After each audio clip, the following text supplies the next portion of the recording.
Hey guys, James here from TCG University. Come back at you with another deck profile.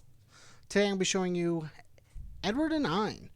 This was part of our Rochester CCG versus the TCG face-off. They built some decks. We built some decks. They built the bracket. We played it off. So make sure to check out the bracket to see how that turned out. Make sure to check out the other deck profiles as well. So let's get into this. Okay. As we are Edward and Ein, we get to play 4 characters right out the gate. So we have all 4 of those.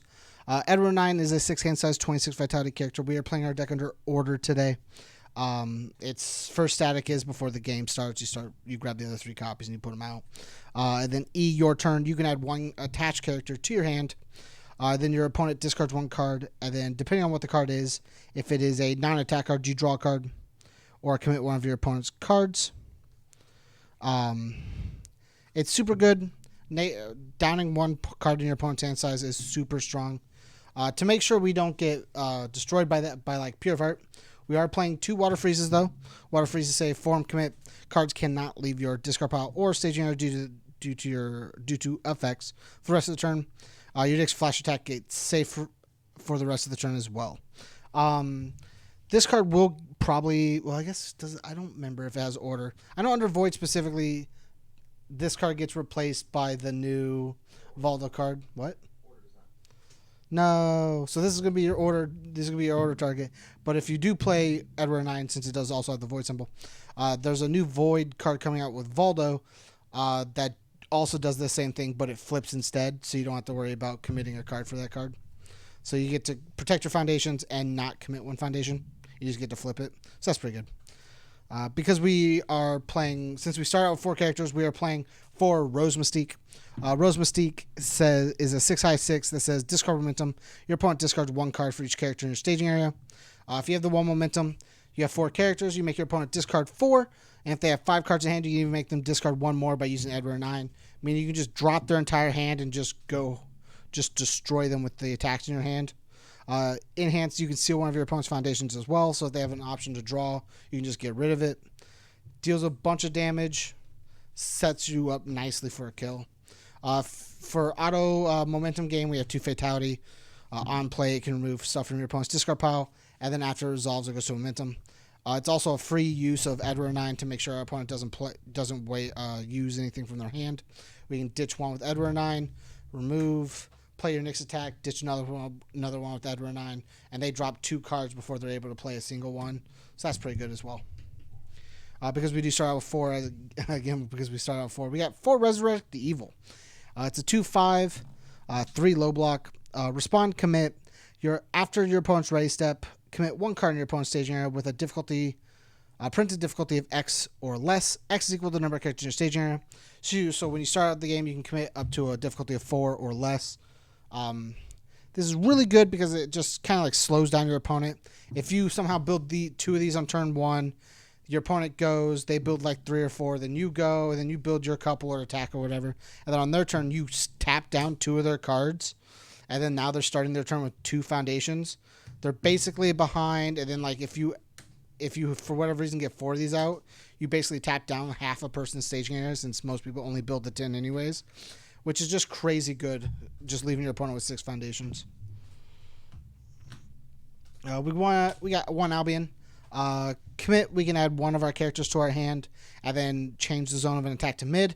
This also works if we don't have any characters, if we use all of our Edward and Eins, but that's whatever. And then E, commit, your attack gains gauge 3 if we have 2 or more characters, which sometimes we do.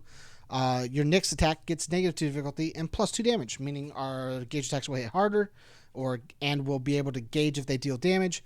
And it makes it cheaper to play our attacks, so we always confirm that we're going to pass our checks. We got 2 a new rival. Form, once per turn, we can discard 1 character card to draw a card. Just more cycling over deck, make sure we get more cards in hand. And then E, your turn, we can commit to give our attack +1 damage for each character in both staging areas. We start out with 4, our opponent has 1. So start of the game, this maxes out at 5 damage on all of our attacks, which is really cool. We have 4 Radical Edward. Our Edward and Eins will end up in the discard pile, and checking this just lets us add it back to our hand. And then the other ability is E, commit. We can commit 1 asset or foundation with 1 or more keywords, which is also really cool. We can tap down assets that are really good. We tap down cool, unique foundations. Just make sure our opponent's good cards just don't work. Now we're on to more of the engine of how the deck works. We are playing gauge attacks. In my opinion, one of the best gauge attacks in the game right now, Dust to Dust. I don't care what anybody else says. This is my favorite card, right? This is one of my favorite gauge attacks. It's a 6 diff, no block, 3 diff. If we have 2 or more characters, it ignores progressive difficulty. It's a 4 mid for 5 with gauge 5 and weapon. So it means it can't be canceled by... One of my favorite parts is it can't be canceled by Karma. And Karma is a very easy thing that can cancel gauge attacks. Use gauge, and I go, no. It says non-keyword, doesn't it? Does it say non-keyword? Karma, yeah. Ah, nice. But its main ability is E. You search your deck for 1 gauge attack. At your hand, your opponent may commit one of their foundations and freeze it to cancel. A lot of the times the idea is you want your opponent to tap out, and then you play these at the end of the chain. And then just on a 6, pick up another one on a 6, on a 6, on a 6. And these are just 5. These are 4 mid for 5s coming at the end of a chain, which is super strong when you discard your opponent's entire hand with Edward 9. One of the best ways to pass those 6s is with Tijuana Groceries. Tijuana just says remove 2 foundations from your discard pile, ready this foundation. It's very good if we check bad, if our opponent's playing a bunch of stun. Just kind of supports us all the way around. The next good gauge attack we're playing is Rouge Signets. It's a 2 mid for 2, has gauge 1, 4 diff, 3 control, no block as well. Form card pool. Play this attack. Flip this attack after it resolves. Only playable if we have 2 or more characters in our staging area.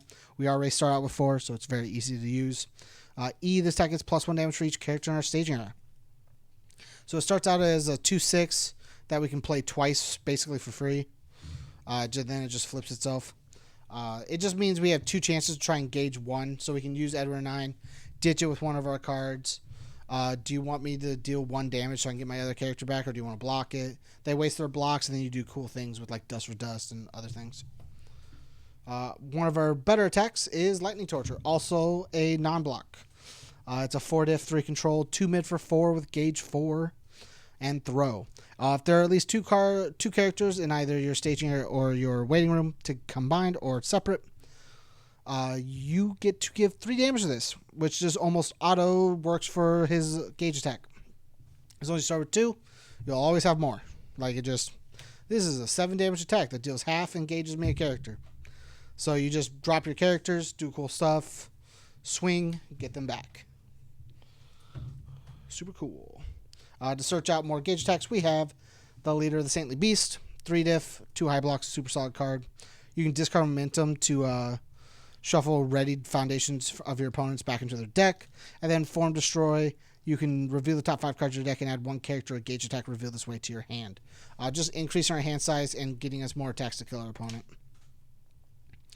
For Voice of Reason, one of the things I noticed a lot from playing a bunch of order decks, depending on like the builds you play, especially in like gauge builds, you don't have a lot of draw power. Your hand size is very limited to what you get. So leaning on draw power is very good, or cycling power. Voice of Reason being one of those. It's a 0 diff, so you don't have to worry about checking bad or when you play it. It's very spammable.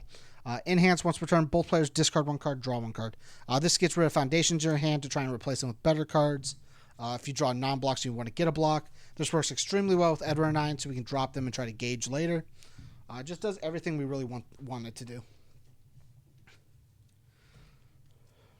We have 3 Never a Day Without Training. Same thing as our Voice of Reason. If we have 1 or more assets, we get to just plain old flip and draw a card. If not, it's flip, discard 1, draw 1. Just more cycling power, or just flat out draw power if we have assets.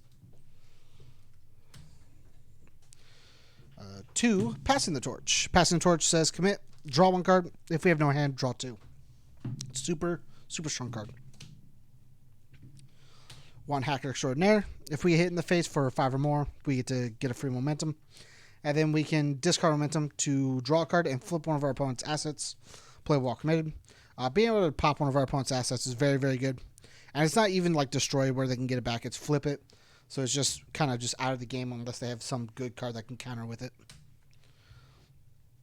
Then one of my favorite cards to play in a gauge attack order engine is Punch and Judy. +3 damage out of Judy, +3 speed out of Punch, -3 damage out of Judy, -3 speed out of Punch. This card is very, very good. Another thing this works really well with is if you want to play the 7 diff like in an order gauge attack build.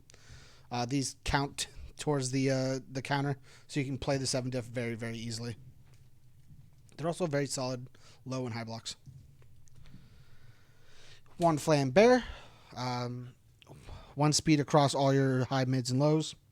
-1 speed across the high, mids, and lows as well. Breaker 1 mid block. Checks a 5. Solid spam as well. Easy asset to get out. Works both offensively and defensively.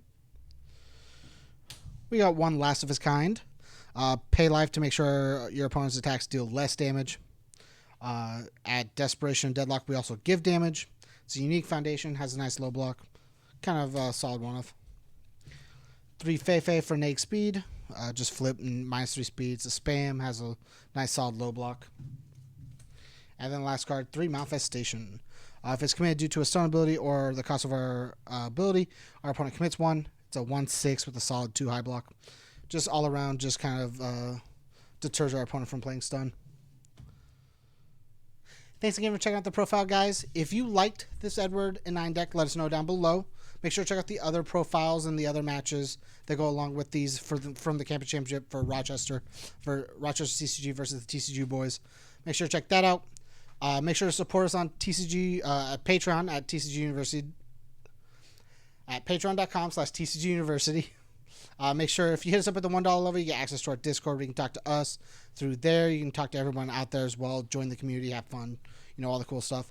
If you hit us up just a little bit higher, you also get access to all of our content a week early. But don't worry if you can't. You can always watch the content out on YouTube a week later. So make sure to do that. And as always, guys, stay learned.